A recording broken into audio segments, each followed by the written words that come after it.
online and one-on-one coaching. Mr. USA 2001, Quincy Taylor. 4 times Mr. Olympia athlete. Show preparation and general fitness. 30 years of experience. Bring out your monster. myteqt1@gmail.com. @Quincy.monster.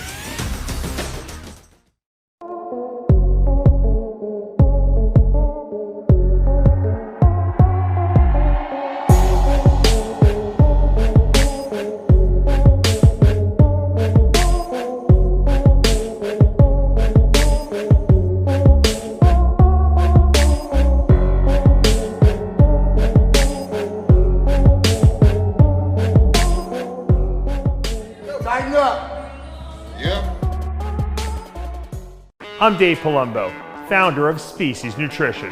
From my earliest bodybuilding days, I believed in only putting the best in my body, and that lives on in the Species Nutrition line of products. I put my name and reputation on every bottle of Species Nutrition products.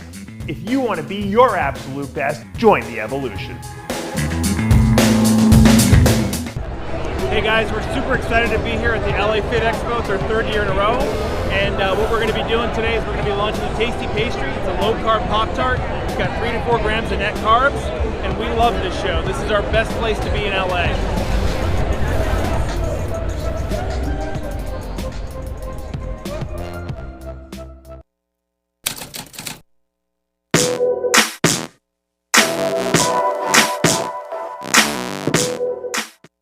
RX Television, RxMuscle.com. This is Ask Dave, better known as hashtag Ask Dave, your 30-minute question and answer show with Dave Palumbo.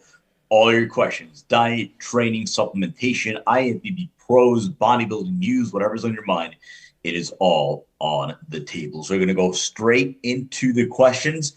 First question on the show from the Dave Palumbo Experience app. The question, do you trust the anadrol or other oral steroids pre-workout can really increase your performance?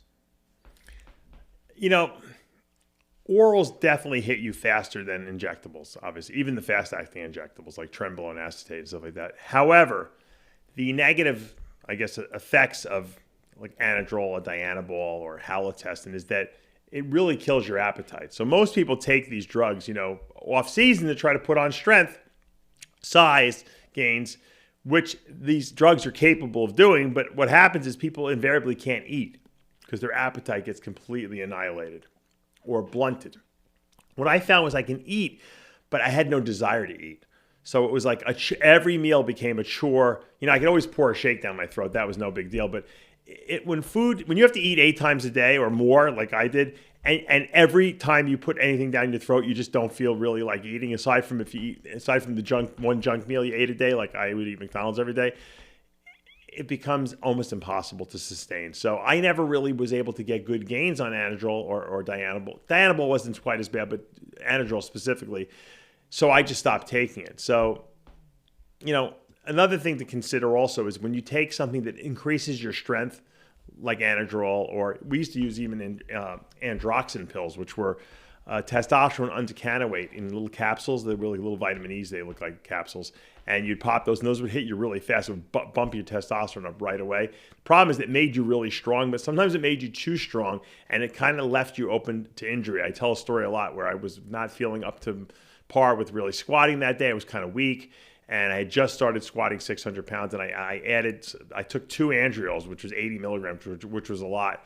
Right before my workout, I became like an animal. I was like so strong, and I almost tore my quad doing it because I was too strong on the stuff. So sometimes, you know, it's not necessarily the best thing to do right before you train is to make yourself artificially stronger than you really are.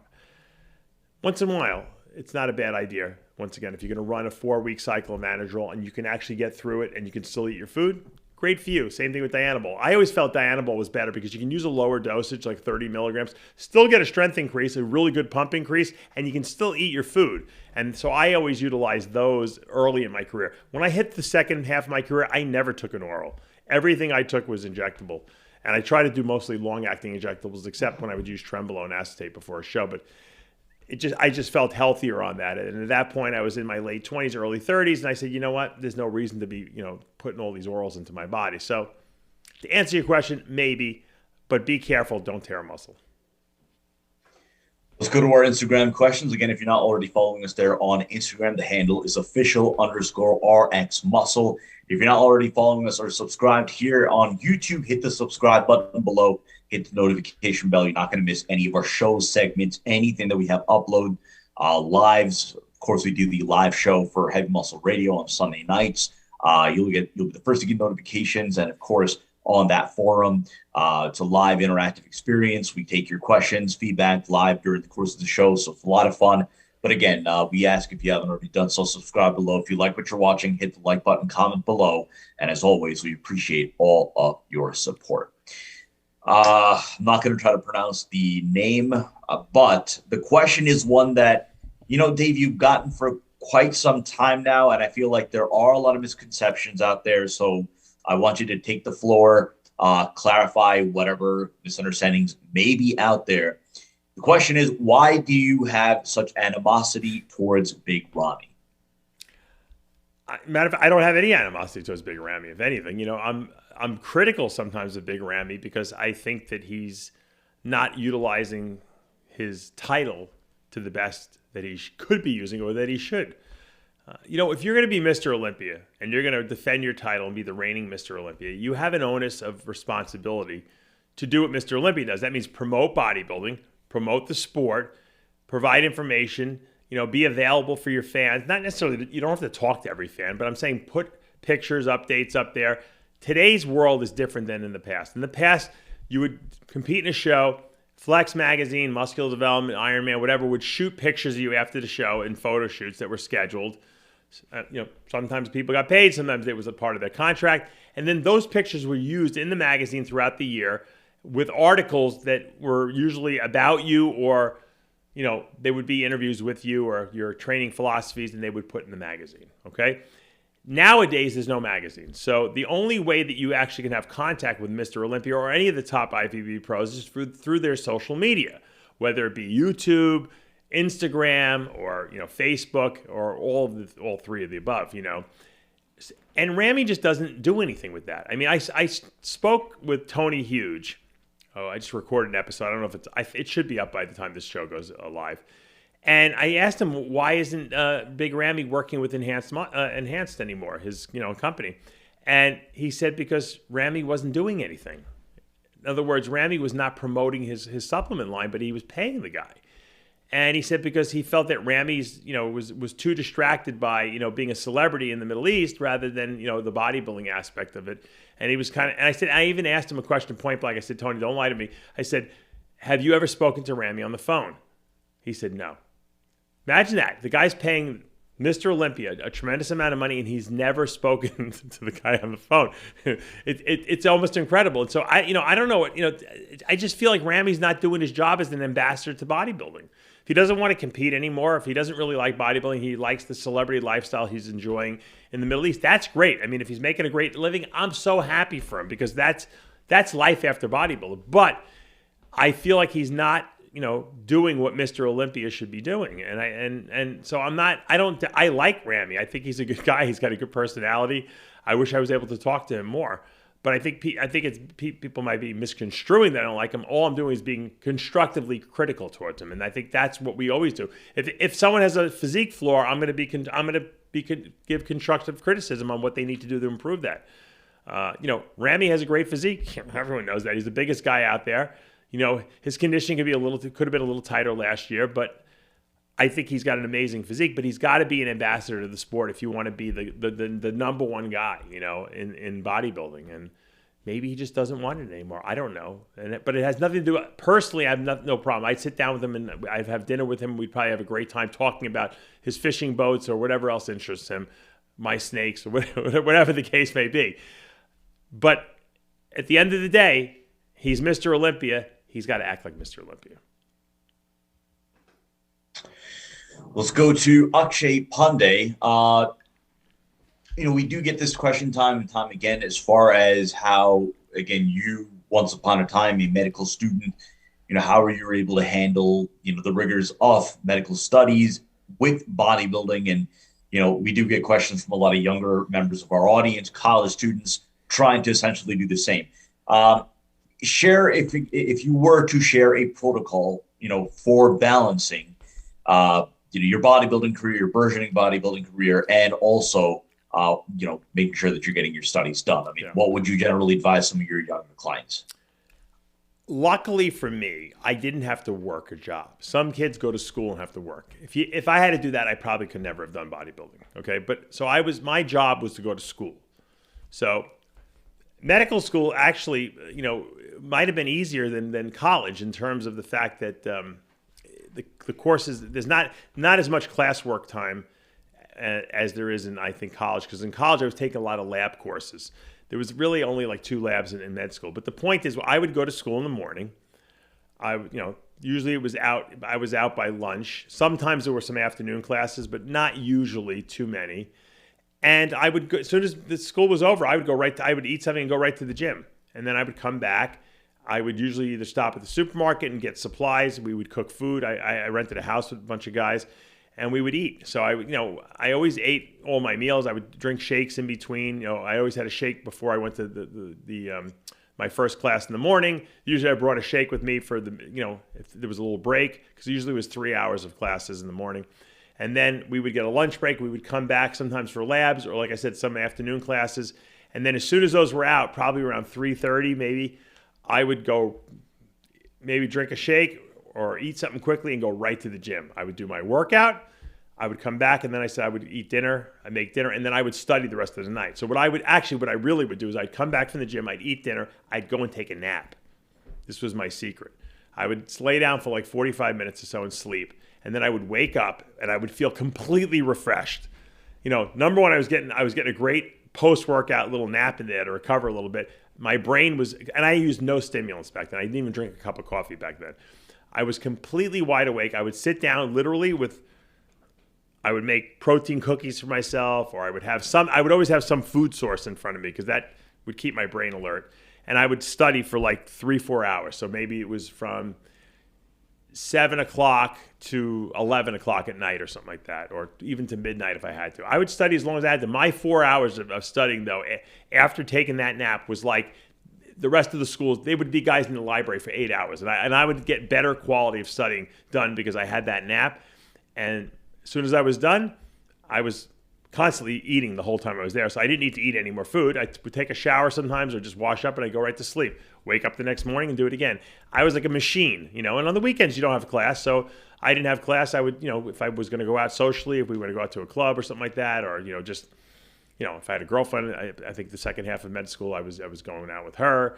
Whatever the case may be, on the weekends I had free. So, and I could train whenever I wanted. What got hard was when I was doing hospital rotations, because hospital rotations, you had to be there at 6 a.m. It was all day long. And then every third day, they wanted you to stay at the hospital overnight.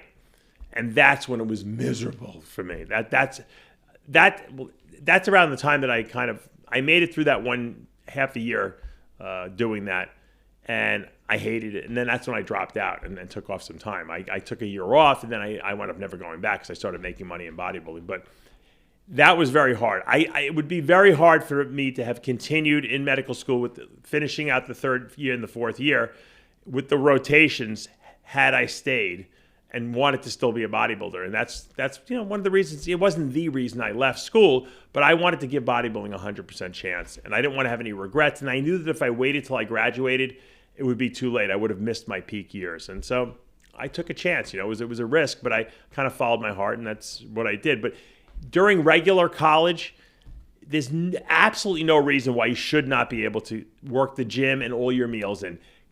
It's easier than high school, because college is not as time consuming as high school. So you have to just be very organized. And if you're not very organized and you're just winging it, you're never going to make good results.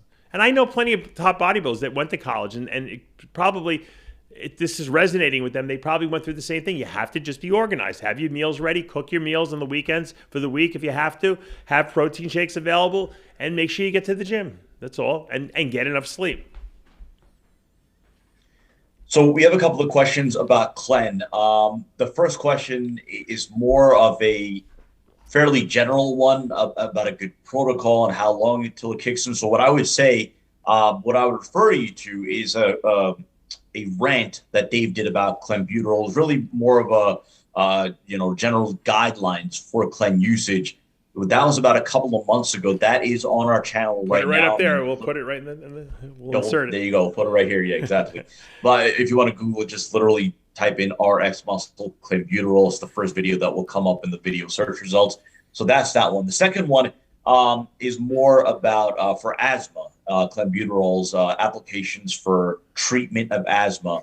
What dose of CLEN would be best for the treatment of asthma? I have no symptoms or shortness of breath with 2550 mg, but I've not tested the validity of my CLEN. Also, how long-term could I stay on CLEN at a low dose? Yeah. I have some personal experience, not myself, my sister, but I'm going to tell you that in a minute. First of all, I would test any clenbuterol you have with the clenbuterol testing kits we sell at davepalumbo.com on the Roy test section. The good thing about the clenbuterol tester is that it will actually tell you what the strength of the clenbuterol is. So that's important. So if it's full strength and you know what you're using, I would say 20 micrograms twice a day. You can stay on that indefinitely as an asthma medication. As a matter of fact, my sister did a few competitions early in her life. And all she would use is clenbuterol as a little fat burning. And my sister had asthma from when she was a kid. And when she would take those 20 micrograms twice a day, she did not need to use any of her inhalators or inhalers or any of her asthma albuterol pills whatsoever. She said the clenbuterol was probably the best anti-asthma medication she ever used. And that makes sense because it's specific for beta-2 receptors. It has no effect on the heart. There's no beta-1 stimulation. So she loved it. I mean, she said that she would breathe great when she was doing her cardio. And so that's a good, effective, I think, therapeutic dose, 20 micrograms twice a day. And once again, if you really like the way it feels and it's doing wonders for your asthma, just stay on it. That's a great medication, and you get some fat burning out of it. And you know what? It actually has an anabolic effect too. It makes you very strong in the gym, and it has some kind of anti-catabolic effects where they think it counteracts some of the effects of cortisol in the body. This question also might come off as a bit of a homework assignment, but I'll just go through. It's from B Winery 20. I competed this past Saturday, felt a little bloated. Had a burger and fries the last meal the night before, plain pancakes and 4 pieces of bacon at 4 a.m. Then a meal, 3-ounce chicken, cup of rice, and then sweet potato and rice. Snacked on rice cakes and peanut butter before going on stage. I'm a physique competitor. Any suggestions on what I could do differently to not feel bloated and my stomach not feeling so full? I usually go on stage at around noon. Yeah, one of the problems, especially with people with fast metabolisms, they need to eat a lot of food, the days leading up to the show, because if not, they come in flat, right? But what happens is, especially that last day when you're kind of cutting fluids and you're taking diuretics, you get really constipated. That was always a nightmare for me. I hated the fact that I was always, especially when I had early morning prejudgings and I had to go on stage and I couldn't poop, essentially. And I tried, people told me to take laxatives. I tried Ducelex and enemas and stuff like that. And you know what? All it did was irritate my gut. I don't think they ever worked really well. It wasn't until I discovered fiber and I started using a fiber supplement, not even my own. I was just using, psyllium and experimenting with that I realized that was allowing me to go to the bathroom, essentially, the day of the show, in the morning of the show. And obviously, now that I have my Fiberlyze product from Species Nutrition, I put all my clients on it, and just people who randomly ask me about it. And if you stay on 2 servings a day regularly, and I add a 3rd serving usually the day before the show because of all the extra food you're eating and the fact that you're not going to be drinking quite as much, it will make sure that you continue to go. You can't just add it in 2 days before if you've never used it. It's something that you need to take, for weeks at a time to get your body used to it and get your system working where it's constantly flushing and pushing waste products out of your colon and small intestine. And once you do that, you'll never, ever have a problem pooping before you get on stage. You're not going to have that bloated feeling. You're going to eat all that food. You might feel like your stomach's going to explode the night before. You wake up in the morning, you're going to poop and go to the bathroom. I know it's disgusting, but something we got to talk about. It's something that people, toil with a lot, prior to a show. And you're going to feel like $1 million with a flat stomach on that stage. I can't stress that enough. Fiber is absolutely important, and what kind of fiber you use is super important. It needs to be a psyllium-based fiber, and all psyllium is not created equal. We use a high swell rate psyllium in Fiberlize, and that's why we have the most effective fiber supplement on the market. So give it a shot. I'm telling you, you will thank me after you get on that stage and you can hit that vacuum pose. Let's go to M Magic Coon. If someone has protein in their urine, does that mean kidneys are scarred? And what would be a quick remedy to reverse that? Now, a lot of people ask me this. When I was competing, this is early in my career, so I wasn't really. I'd only been on anabolics maybe like a year, and I got these from my medical school. I got these dipsticks where you can test everything about your pH of your urine and test if there's glucose in your urine, which there should never be, unless you're a diabetic. And then I wanted to see just if I was healthy, right? So I pee on this stick and the protein is like through the roof. It's like 3+ or 2+ or something like that. So now I'm panicking. Now, ironically, my uncle on my mother's side was a kidney specialist. So I called him up, and he was from Ecuador. I said, Uncle Luis, I said, I told him what was going on. He knew I was a bodybuilder and everything like that. I said, am my kidneys damaged? What's going on? He goes, no. He goes, did you test your urine after you had worked out, or did you work out the day before? I said, yeah, actually I did. He said, well, there's a phenomenon called exercise-induced proteinuria. So when you work out, the kidney tubules become more, I guess you could say, they open themselves up a little more, and proteins can pass through more readily. And so especially people who exercise at a very, very high level, you'll see a lot of protein in the urine, especially if you're eating a high protein diet. And that's not because the kidneys are damaged in any way and they're just leaking protein. It's because they're actually allowing the amino acids to pass through the tubules, and they're not reabsorbing them because of this exercise phenomenon that's going on. So, assuming your creatinine is normal, which is the waste products in your bloodstream, and if that's normal, that means your kidneys are filtering the waste properly. You have really nothing to worry about.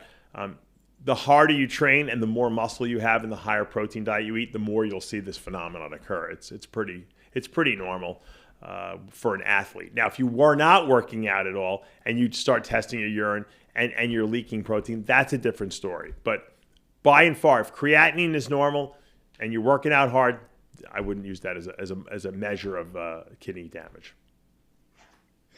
Let's go to M. Seta. Every time I do weighted ab work, like rope crunches, I feel I get a bad ab cramp by the third set. Any recommendations on avoiding this? Don't do rope crunches. I think they suck anyway. Think about it. When you do ab crunches, you really, you are working some abdominal muscles, but most of what you're working is the psoas muscles that run along your spine, the core muscles. And a lot of times, thickening those are just going to kind of push your abs out. They're not really going to give you a better set of abs.